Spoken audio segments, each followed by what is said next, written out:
सुनने वालों को मेरा सादर प्रणाम। त्रयोदशो अध्याय। नारायणं नमस्कृत्य नरं चैव नरोत्तमं देवीं सरस्वतीं व्यासं ततो जयमुदीरयेत।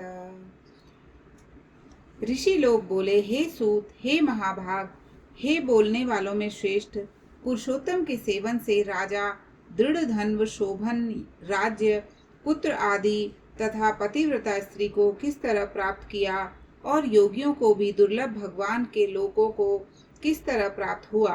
हे तात, आपके मुख कमल से बार बार कथा सार सुनने वाले हम लोगों को अमृत पान करने वालों के समान कथामृत पान से तृप्ति नहीं होती।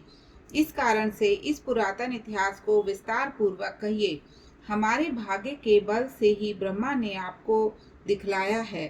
सूत जी बोले, हे विप्र लोग, सनातन मुनि नारायण ने इस पुरातन इतिहास को नारद जी के प्रति कहा है। वही इतिहास इस समय मैं आप लोगों से कहता हूँ। मैंने जैसा गुरु मुख से राजा दृढ़धन्वा का पाप नाशक चरित्र पढ़ा है, उसको सब मुनि श्रवण करे।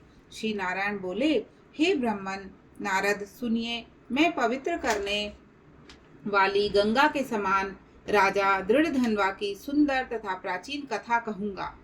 है देश का रक्षक, श्रीमान, बुद्धिमान तथा सत्य पराक्रमी चित्रधर्मा नाम का राजा भया। उसको दृढ़धन्वा नाम से प्रसिद्ध, अति तेजस्वी, सब गुणों से युक्त, सत्य बोलने वाला, धर्मात्मा और पवित्र आचरण वाला पुत्र हुआ। कान तक लंबे नेत्र वाला, चौड़ी छाती वाला, बड़ी भुजा वाला, महातेजस्वी वह राजा दृढ़धन्वा प्रशस्त गुण समूहों के साथ साथ बढ़ता भया। वह चतुर राजा दृढ़धन्वा प्रसन्नता के साथ गुरु के मुख से एक बार कहने मात्र से पूर्व में पढ़े हुए के समान व्याकरण आदि 6 अंगों के साथ 4 वेदों का अध्ययन कर, गुरु को दक्षिणा देकर और विधि पूर्वक उनकी पूजा कर, बुद्धिमान राजा गुरु की आज्ञा से पिता चित्रधर्मा के पुर को गया। अपने नगर में वास करने वाले प्रजा वर्ग के नेत्रों को आनंदित करता हुआ जिस पुत्र को देखकर राजा चित्रधर्मा भी अत्यंत हर्ष को प्राप्त हुआ। पुत्र जवान हो, संपूर्ण धर्म को जानने वाला हो और प्रजा पालन में समर्थ हो, इससे बढ़कर सार शून्य इस संसार में और क्या है, अर्थात कुछ नहीं है। अब मैं 2 भुजा वाले मुरली वंशी को धारण करने वाले, प्रसन्न मुख वाले, शांत तथा भक्तों को अभय देने वाले श्री कृष्ण चंद्र की आराधना करता हूँ। जिस तरह ध्रुव, अम्बरीश, सरयाति, ययाति प्रमुख राजा और शिवी, रंतिदेव, शशबिंदु, भगीरथ, भीष्म, विदुर, दुष्यंत और भरत, पृथु, उत्तानपाद, प्रहलाद, विभीषण, ये सब राजा तथा और अन्य लोग भी अनेकों लोगों को त्याग कर इस अनित्य शरीर से पुरुषोत्तम भगवान का आराधना कर नित्य विष्णु पद को चले गए। उसी तरह स्त्री, मकान, पुत्र आदि में स्नेहमय बंधन को तोड़कर वन में जाकर हरि का सेवन करना हमारा भी कर्तव्य है। ऐसा मन में निश्चय कर समर्थ राजा दृढ़धन्वा को राज्य का भार देकर स्वयं विरक्त हो शीघ्र कुल्हा ऋषि के आश्रम को चला गया। वहां जाकर संपूर्ण कामनाओं से निष्प्रह हो और भोजन त्याग कर हर समय मन से श्री कृष्ण चंद्र का स्मरण करता हुआ तप करने लगे। कुछ समय तक तप करके वह राजा चित्रधर्मा हरि भगवान के परम धाम को चला गया। राजा दृढ़धन्वा ने भी अपने पिता की वैष्णवी गति को सुना। उस समय पिता के परम धाम गमन से हर्ष और वियोग होने से शोक युक्त राजा दृढ़धन्वा पितृभक्ति से विद्वानों के वचन में स्थित होकर पारलौकिक क्रिया को करता भया। नीति शास्त्र में विशारद राजा दृढ़धन्वा अत्यंत शोभित, पवित्र, पुष्करावर्तक नगर में राज्य करने लगा।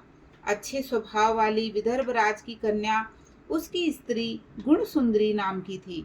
पृथ्वी पर रूप में उसके समान दूसरी स्त्री नहीं थी। उस गुण सुंदरी ने सुंदर, चतुर, शुभ आचरण वाले 4 पुत्रों को उत्पन्न किया और संपूर्ण लक्षणों से युक्त चारुमती नामक कन्या को उत्पन्न किया। चित्रवाक, चित्रवाह, मणिवान और चित्रकुंडल नाम वाले ये सब बड़े मानी शूर अपने अपने नाम से पृथक विख्यात होते भय।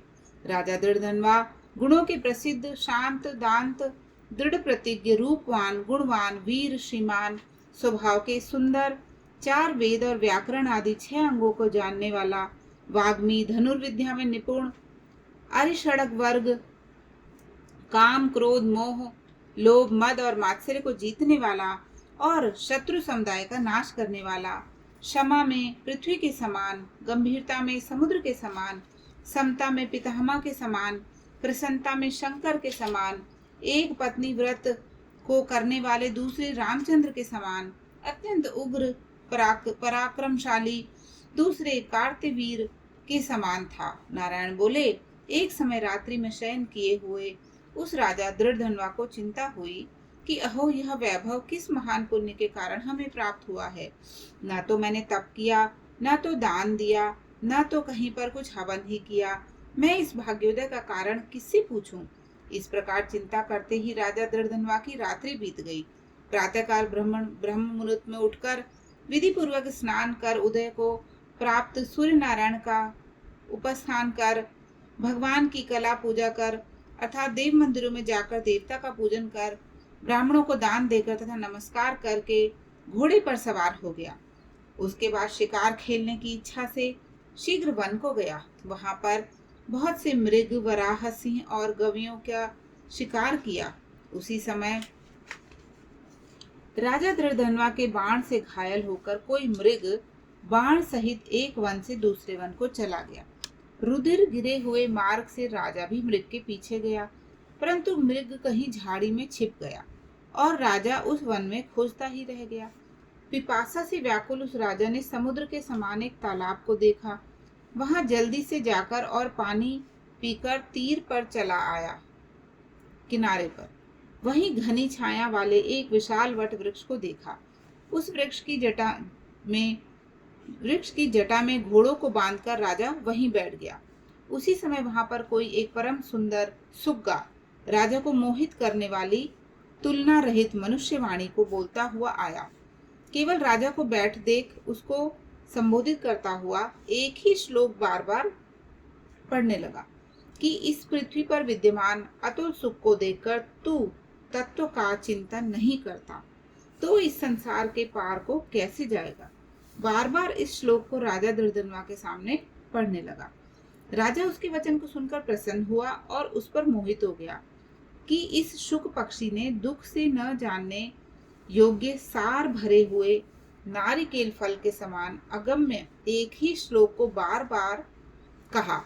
क्या यह कृष्ण द्वैपायन के श्रेष्ठ पुत्र सुखदेव तो नहीं है, जो कि श्री कृष्णचंद्र के सेवक मुझको मूढ़ और संसार सागर में डूबा हुआ देखकर राजा परीक्षित के समान कृपा कर उद्धार करने की इच्छा से मेरे पास आए हैं। इस तरह चिंता करते हुए राजा दृढ़धनवा की सेना समीप आ गई। शुक्र पक्षी राजा को उपदेश देकर स्वयं अंतर ध्यान हो गया। उस शुक पक्षी के वचन को स्मरण करता हुआ राजा अपने पुर में आ गया। बुलाने पर भी नहीं बोलता और निद्रा रहित हो उसने भोजन को भी त्याग दिया। तब एकांत में उसकी रानी ने आकर पूछा। गुण सुंदरी बोली, हे पुरुषों में श्रेष्ठ, यह मन में मलिनता क्यों हुई है? हे भूपाल, पृथ्वी के रक्षक, उठिए, भोगों को भोगिए और वचन बोलिए। देवताओं से भी दुख से जानने योग्य उस शुक पक्षी के सत्य वचन का स्मरण करता हुआ रानी गुण सुंदरी से के प्रार्थना करने पर भी राजा दृढ़धनवा कुछ नहीं बोला। पति के दुख से अत्यंत पीड़ित वह रानी भी दीर्घ श्वास लेकर अपने स्वामी की चिंता के उत्कट कारण को न जान सकी। इस प्रकार चिंता में मग्न राजा का कितना ही समय व्यतीत हो गया, परंतु संदेह सागर से पार करने वाला कोई भी कारण वह देख न सकी। नारद जी बोले, हे मुने, इस तरह चिंता को करते हुए पृथ्वीपति राजा दृढ़धनवा का क्या हुआ सो आप कहें, क्योंकि हे मुने, निर्मल वैष्णव चरित्र थोड़ा भी यदि सुना जाए तो पापों का नाश हो जाता है। इति श्री बृहद नारदीय पुराणे पुरुषोत्तम मास महात्म्ये श्री नारायण नारद संवादे दृढ़धन्वोपाख्याने दृढ़धन्वनो मनः खेदो नाम त्रयोदशोऽध्यायः। जय जय नारायण नारायण हरि हरि। स्वामी नारायण नारायण हरि हरि। तेरी लीला प्रभु है न्यारी न्यारी, हरि हरि। तूने संकट टारे भारी भारी, हरि हरि। जय जय नारायण नारायण हरि हरि। बोले श्री नारायण भगवान की जय।